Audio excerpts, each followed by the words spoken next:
lively. Yes. Nice peaceful marina we found ourselves in this evening. Bandera de cuadros que marca el final para todos. Siguen llegando más participantes. Last time we finally crossed the mighty Bay of Biscay. And this is Gijon in Spain. Let's have a quick look around before sailing onwards. The first leg of the journey was quite frustrating, but fate has a habit of providing ups after the downs.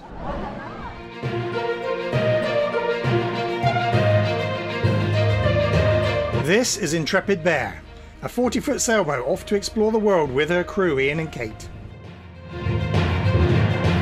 Come aboard and let's see what's out there.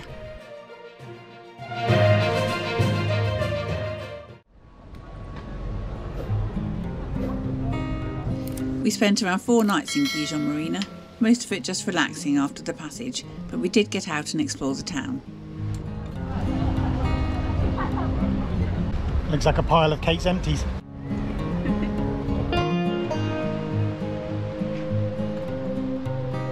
Actually got some sunshine today and it's been really warm. We've been able to sit out in the evening in the cockpit, which is really nice. So we've almost found summer. We've even started mozzie proofing the boat. That's proof that it's sunny and warm. We started putting our mozzie nets and all those kind of things. So yeah, summer's over here. Up above the marina and between the two main beaches is the Santa Catalina headland that has a historic fort, the Batteria de Santa Catalina, which as far as I can ascertain was built in 1848, but I cannot find out much more information about it than that. Perched right on top is a more modern structure. I did read something about it, but I'll have to read it when we get home. Elogio del Horizonte, Praise of the Horizon, is a 1990 sculpture that has become a symbol of the city. According to Wikipedia, it is popularly known, perhaps unkindly, as King Kong's toilet.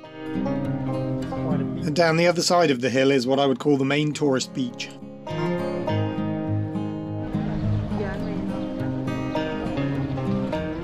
Now we're talking beach, sunshine, ice cream. That's what we've been looking for. So we enjoyed our time in Gijon. It was a lively city and we enjoyed our first al fresco meal as the weather was improving. And after a surprise firework display, we cast off the lines bound for Liveaboard.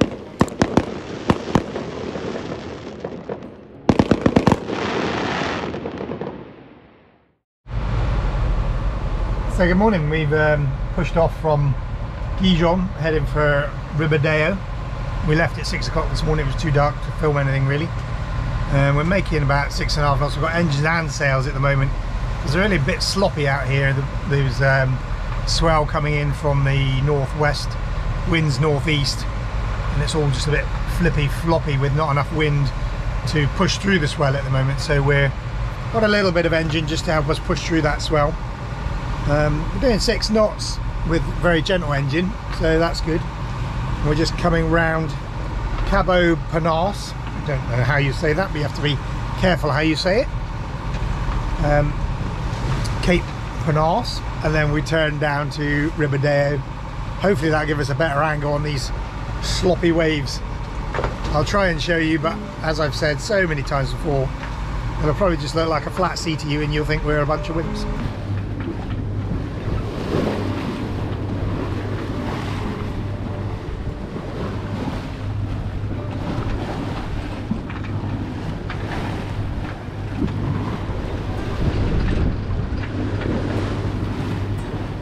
So yeah, it's not really rough, it's just confused. I think there's waves bouncing off the shore and then back out and hitting the waves coming in.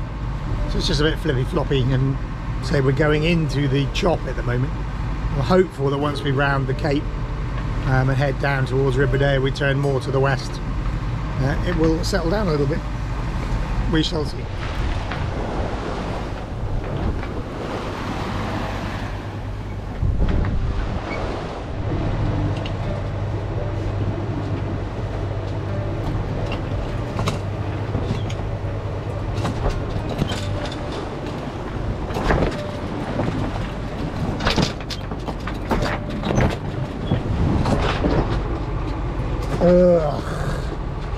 So the wind's dropped right down now and we're slopping around off this headland. You see what the sails are doing. It is flipping annoying. Hoping either the wind comes back or the swell drops down a bit. It's probably bad because it's flapping around this headland and the swell's hitting the land and bouncing off again. Right now, I'm seriously considering going back because I don't want to motor the whole way. Burnt enough fuel lately. So the highs and lows of sailing, made no secret of the fact that I find when it's like that, it is so incredibly frustrating. Just flapping about. There's meant to be quite a bit more wind. If there was any more wind, it would just hold the wind in the sails and the boat wouldn't slap about so much, or the sails wouldn't slap about so much. For some reason there's absolutely no wind and it's just slapping backwards and forwards. We have cleared the headland now and hopefully it's settling down, because I think some of it was the waves bouncing back off the headland or the tide rushing around the headland. That always makes it worse. Now it has occurred to us that we have suffered these conditions more than other sailors seem to, so perhaps we need to consider what forecast we're going outing and perhaps seek out a little bit more wind.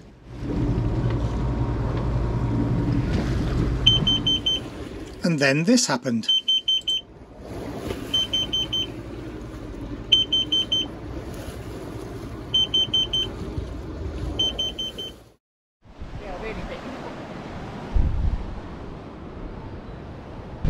So this is Cudillero, and we diverted in here. We were heading for Liveaboard, but apart from the fact it was rolly and horrible as hell out there, it wasn't dangerous, it was just horrible. And then we got some carbon monoxide alarms, both of them triggered in the front and the back of the boat. Thought we had an exhaust leak or a battery problem. Turns out it was the batteries were cooking badly. I think they've been overcharging for some reason for quite a while, and one of them's now dead and the others were quite hot. I think we managed to save 4 of the 5. Put a new regulator on, but we've got a little problem with that as well. So we diverted in here, tiny little entrance which you can just see over there. That's the tiny little entrance way around that headland and into the nice secure harbour over here. And there is Intrepid there, just down there somewhere. Whilst we wouldn't have wished for the battery incident, Cudillero was an amazing little spot and we wouldn't have seen it otherwise. So we're going to take a walk around that halfway there and hopefully show you how tight the entrance is on the other side. We didn't film it as we were coming in because all the alarms were going off. It was a bit rough and it said it was a really dodgy entrance in a northerly swell, which we had, but as it happened it wasn't too bad. So we'll go around there and you can have a look.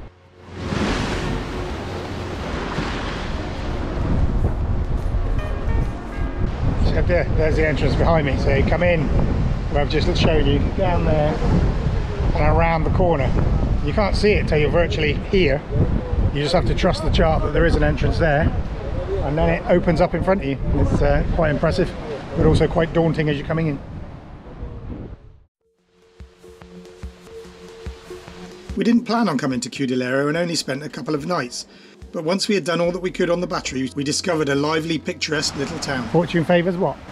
I don't know what the saying is, but we didn't mean to come here. We came here with a problem to the boat. But actually, it turns out quite pretty.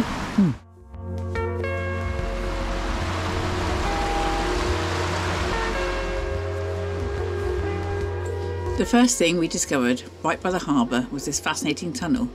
We believe it is over 100 years old, and depending on what you read, it was either to channel the river or for fishermen to haul their catch up to the town. We were expecting it to come out at some glorious viewpoint, but that wasn't the case. Yeah, I think so.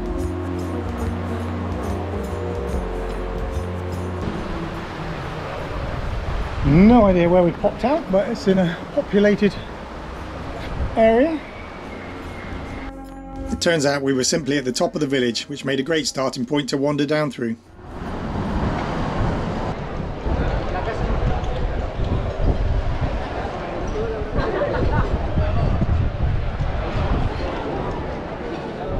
So that's like the square down there, seems to be, with all of the restaurants, loads of them down there, and then just down to the harbour.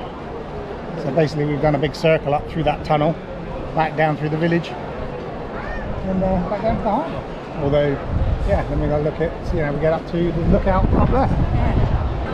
Before we left, we thought it would be great to get up to the viewpoint overlooking the harbour. So crisscrossing the hills are all these paths with the blue railings on them. Every now and again you find a sign to the viewpoint we're looking for, but then there's another junction with no sign, so you've no idea where to go. There's blue railings on the hill over there. There's these blue railings leading to Kate, and up the hill there, and up above. So we had a sign just now, but then no more signs, so it's just guesswork at the moment. We shall see, won't we? Mirador de la Italia, I think. Yeah. It's a lookout point over the harbour and the town. Here's the view.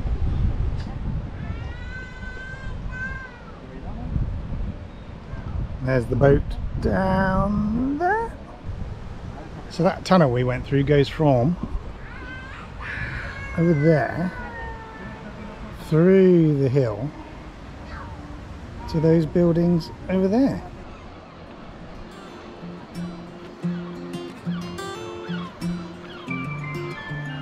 And then back down the hill back towards the harbour. It occurred to us that you'd have to be quite fit to live on these hills.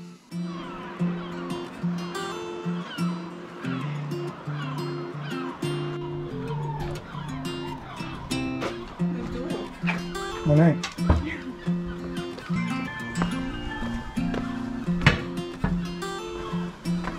Feels like we've just walked through somebody's backyard, but no, it is a pathway back down to street level.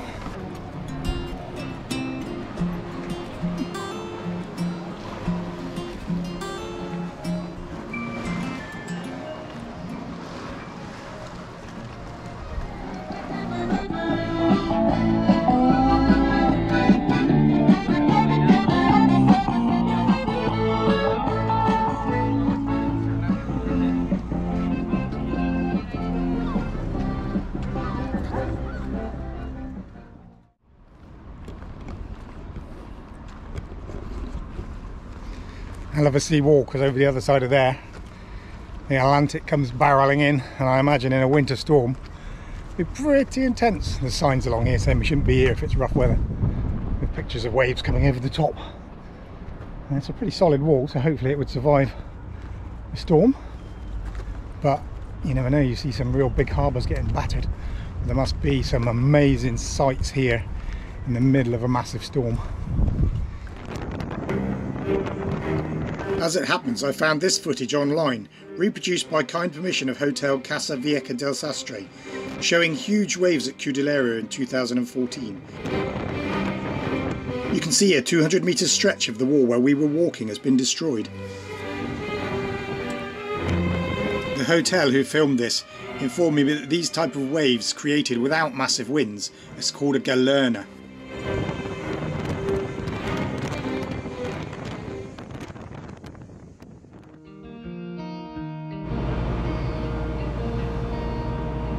So farewell to Cudillero. It was a nice unexpected stop, and we're out into a bit of a grim morning this morning, heading down hopefully for Ribadeo. Hopefully we've cured the battery problems, hopefully all will be good. We got one battery less, but then we had 5, so now we got 4, so it should be alright as long as all the batteries survived. Yeah, so heading off. The swell had died down, so despite it being overcast, it was a much nicer day at sea than when we'd come in.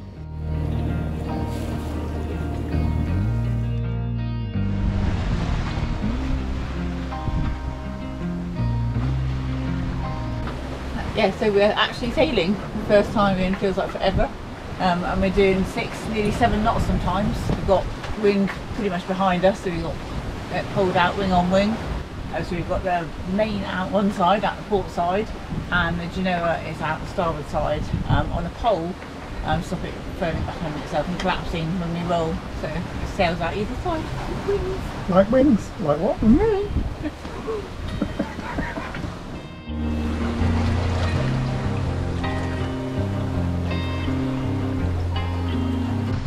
So I don't know if I get too much wind over the mic, but wing on wing with the pole out. So this pole here, which is usually stowed up on the mast, that comes down, and we fit a fore guy and an after guy. So one rope leading forward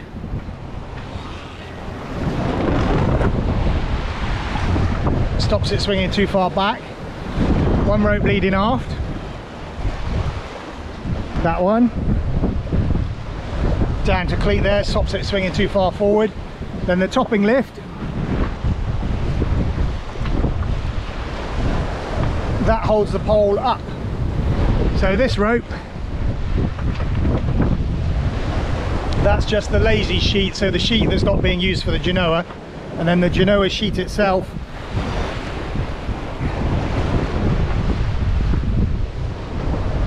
down through a block on the deck and back to the winch, and that keeps the sail out on this side and stops it flapping too much as the boat rolls. As you can see, whoa, we're rolling a bit there. We get a bit of a flap from the sail when that happens. But if we wouldn't have it poled out, it would be going right over the other side and collapsing totally. So there you are, wing on wing, poled out Genoa. We have to re-thread the Genoa sheet for it to go wing on wing, so that it comes through the guardrails here. Below this one, above this one, right there, with the jib sheet car there. And we have to do that because otherwise it pushes hard on the guardrails, or it's actually pushing down on the guardrail. It doesn't run smoothly, so we actually have to re-thread it in order to use the wing on wing to use the pole.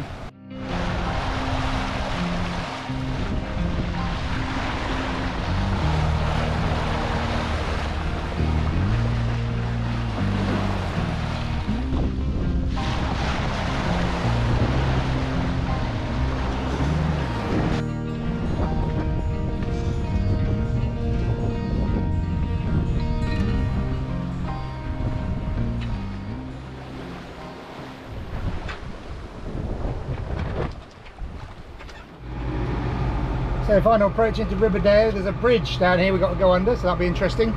It's 30 metres high, our mast is about 20, so we should be fine. Well, we will be fine, but I'm sure it'll be a bit daunting going under it. And yeah, so it's just over there. We've just got one more waypoint to go to, and then we'll head over and we'll be going in and trying to find somewhere to drop anchor. Haven't anchored in Spain before. It's all been marinas for the few days that we've been in Spain. So go drop anchor and see what's around in Ribadeo.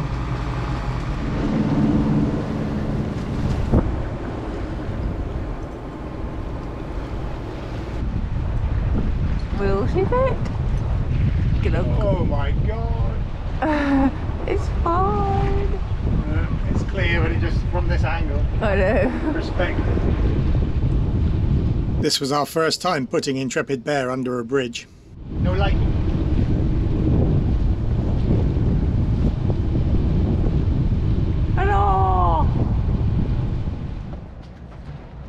So I did say we were going to anchor, but as you know, plans have a way of changing themselves.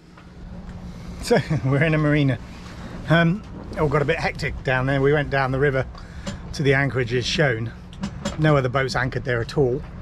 And as we were approaching it, we've got here a lot earlier than we anticipated. So as we're approaching, we're going down to low tide rather than already being at low tide. And it got down to under a metre under the keel, less than a metre under the keel. And not knowing the area and the charts being a little bit different on the plotter than they were on our phones, just wasn't happy with that kind of depth on a falling tide, because if you get stuck on a falling tide, you're just going to land on your side because of 2 meters to go. So we had to do a quick turnaround, quickly set the boat up, came into the marina. So here we are. We arrived in the marina. We had to fender both sides. We didn't know what was going to happen. Got Kate doing lines on the port side. Suddenly there's a marinero waving at me to come over here, so I had to quickly switch the lines to the starboard side. It's all a bit hectic, but we arrived, we got tied up. We're paying for at least a night. We might stay for 2, because this anchorage, the Ribadeo, doesn't look like the nice anchorage we were expecting. It's all very shallow and there's nobody else anchored out there. So we'll have a look when the weather gets better in the next couple of days, but for tonight at least, we're here in the marina, and the wine is already open, so that'll do for me. Ribadeo was only meant to be a quick stop before moving on, but we really enjoyed it, so we stayed for 4 nights, and of course we had to get out for some exploring. Oh, and it's mining. It said something on that side. Oh, he did say about ore, didn't it? And that's, I think, the bridge was for transporting ore. Yeah. Those holes look like the right size of those trucks. Yes. So, new hat. Does it look alright, or does it look like a plant pot on my head? Anyway, it looks like was an old bridge here compared to the new bridge over there. It looks like they might have built like a touristy bridge lookout point on the piers of the old bridge. So we're going to have a little look out there. There's all this tunnel stuff and mining things here, so I think something went on with mining here. It said on the sign that it was minerals, transporting minerals, so I think perhaps this was a bridge for transporting the minerals once upon a time. It turns out that Liveaboard was once a terminal and storage depot for iron ore mined some distance inland and carried here on a railway. This structure is not actually the remains of an old bridge. It was a pier to load the ore onto ships and has been restored as a viewing platform.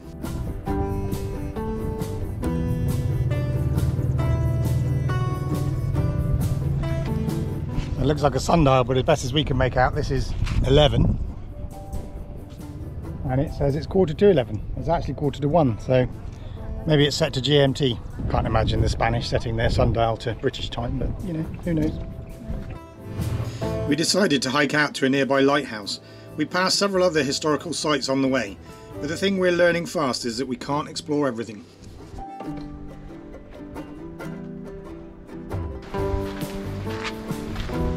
Mind your step. Don't tread on it.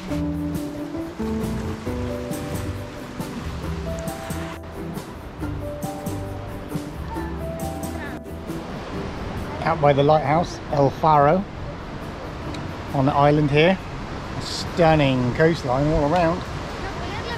Pretty nice on a day like today.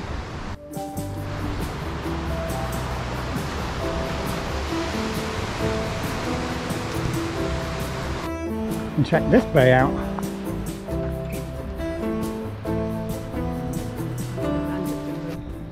So you got this path here, all these really nice paths, nicely made. And then this one, you come up the hill towards the lighthouse and it just stops. It's almost like they just thought, well, that's it, I've had enough now, no more path, walk on the grass. And of course, while we were here, we had to go up on that bridge and get across to the beaches the other side. The view from the bridge, it's quite noisy up here and it feels quite flimsy as well. The guardrail is not very high and it's a long way down. But it's quite a view. I'd like to get on the other side, but can't quite see how to get on the footpath the other side.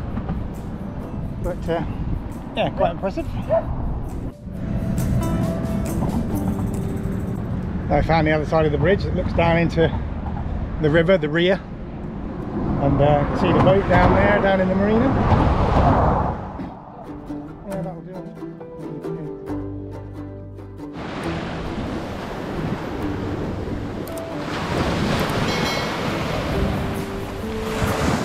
And down to a beautiful beach on the other side to dip our toes in the ocean. It really was magnificent. And that's where this episode will end. Join us next time when we sail the ominously named Costa del Morte, the coast of death. If you've enjoyed this video, please do subscribe to our channel, give the video a like and leave a comment below.